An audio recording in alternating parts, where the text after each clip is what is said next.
The quarterback that everyone thought was going to sit and develop has already been named the starter for his team, and that's Anthony Richardson. The Colts took Anthony Richardson 4th overall at the draft, and it seems like just 1 quarter of preseason action was enough for him to earn the starting role. Head coach Shane Steichen let him and Gardner Minshew know on Monday after the Colts' first preseason game. Now, sitting has definitely helped a lot of young quarterbacks develop, and ultimately could be really good. Patrick Mahomes and Aaron Rodgers are definitely the poster boys for sitting and learning first, but there are some outliers. Joe Burrow never sat at all, and clearly that hasn't stunted his growth. Josh Allen really only sat for a half in week 1 of his rookie year because Nathan Peterman literally had a 0 passer rating. Then Justin Herbert was thrown into the fire in just week 2 because a team doctor accidentally punctured Tyrod Taylor's lung. It's hard to know whether or not it was the right or wrong decision for Anthony Richardson to start in week 1, but we probably aren't going to be able to know come week 1 of this season, and we might not even know until after this year. Rookie quarterbacks obviously have a lot of growing pains, and Anthony Richardson had a big one in week 1 of the preseason. He threw a pretty bad interception on his first drive. It looks like the play is supposed to be a run-pass option, and he opts for the pass, but a defensive end splits the right side of the line, and Richardson is immediately under pressure. He probably should have just thrown it away because he doesn't have an open guy on the right side. Both wide receivers are clearly covered, and he kind of forces it and it's intercepted. It's one of those things that he's gonna have to learn from, and that's what being a rookie is all about. He did also have a pretty ugly miss too. The Colts are backed up in their own territory, and Richardson just misses the tight end on a comeback. The mechanics of his throw look a little half-assed if I'm being honest, and he just missed the mark. His game wasn't all bad though. There were definitely some flashes of why he went 4th overall. His best play of the day I thought was actually dropped by Alec Pierce. Indy was on the 34 and Richardson gets one-on-one on a corner route, and he couldn't have really put it in a better spot. It was an absolutely perfect throw right in the breadbasket for Pierce, but he dropped it. It is a tough catch, but he has to make that. Richardson definitely showed off some of his arm power. He's just got so much zip on his passes. You could just see that on this play, how fast the ball comes out of his hands, and he ends up putting it perfectly between 2 defenders. Finally, I don't know that we saw too much of his legs in this game, but you could get an idea. His first play after the pick, he made a good read and picked up 5 on a good run.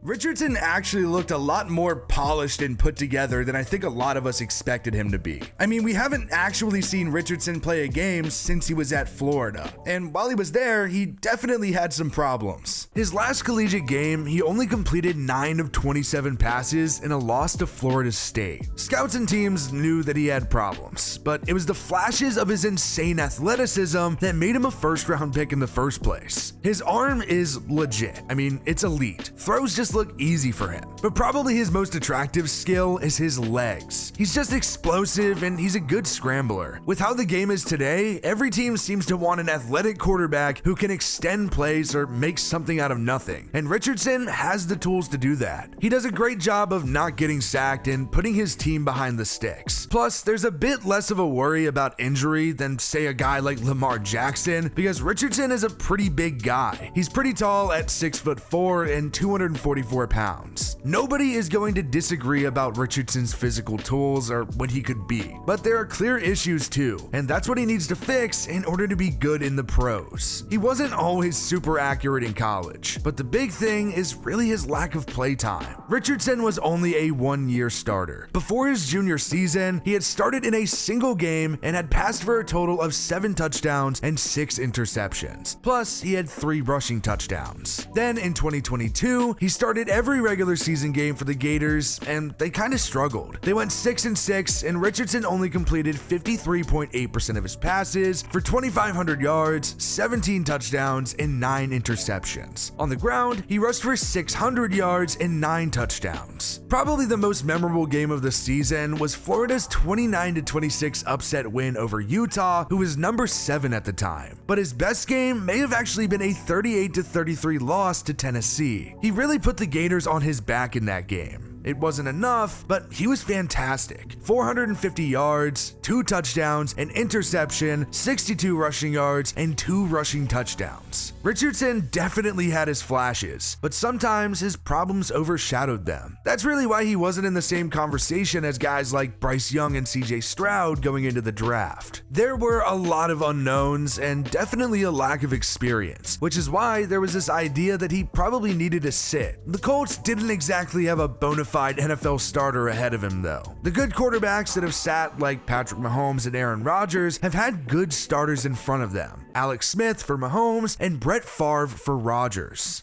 Gardner Minshew isn't exactly pushing the envelope. He has been a starter in the league, and if you remember Minshew Mania, he was actually pretty good as a rookie. But the following season, the Jaguars went 1-15 and took Trevor Lawrence first overall. That's essentially what Minshew is, a replacement. He was the backup for Jalen Hurts last year, and he was signed by the Colts simply to be the guy until Richardson was ready, and apparently he already is. Indy has had a real quarterback mess in recent years. I mean, this is going to be the 7th consecutive season with a new starter, so it's definitely been ugly. That's really what ruined Frank Reich's tenure with the Colts, but hopefully Shane Steichen can get his guy in there day one and have it work out. If you want to know what the Colts offense is going to look like, take a look at the Eagles. No, probably not the success, but in the way that it runs. Steichen was the Eagles offensive coordinator for the past 2 seasons, and he obviously had a lot of success with Jalen Hurts. There's a bit of a similar play style between Anthony Richardson and Hurts too. Granted, I think the arm talent of Richardson is probably better. Steichen already has an idea how to build an offense with a mobile quarterback, but also still prioritizes the pass game.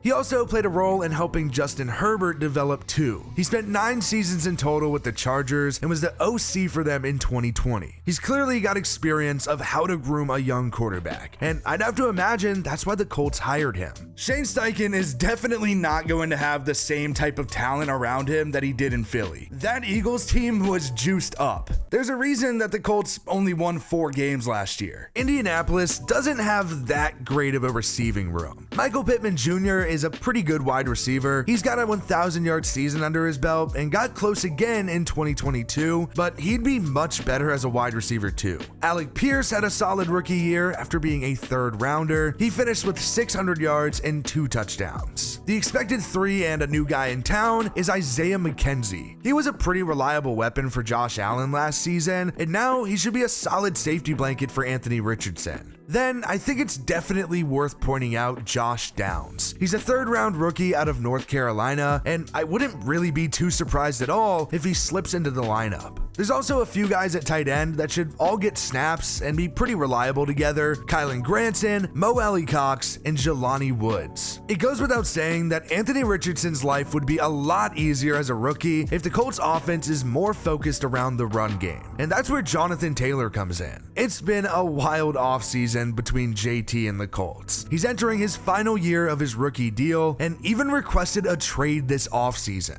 Who really knows what his future is going to look like or if he ever does get that contract? But he did return to the team, and I think he's going to be a huge help for Anthony Richardson, even if it is just for a single season. The Colts' weapons do worry me, but I have faith in Shane Steichen that he's going to be able to come in and at least help Anthony Richardson develop. Just remember, it's not going to click immediately, and even if he does struggle at first, just wait it out. One of the best quarterbacks in the league, Josh Allen, took a while to develop and come along, and I think Anthony Richardson could do the same. So like I said, even if he does struggle, just be patient because something big could be coming from Richardson.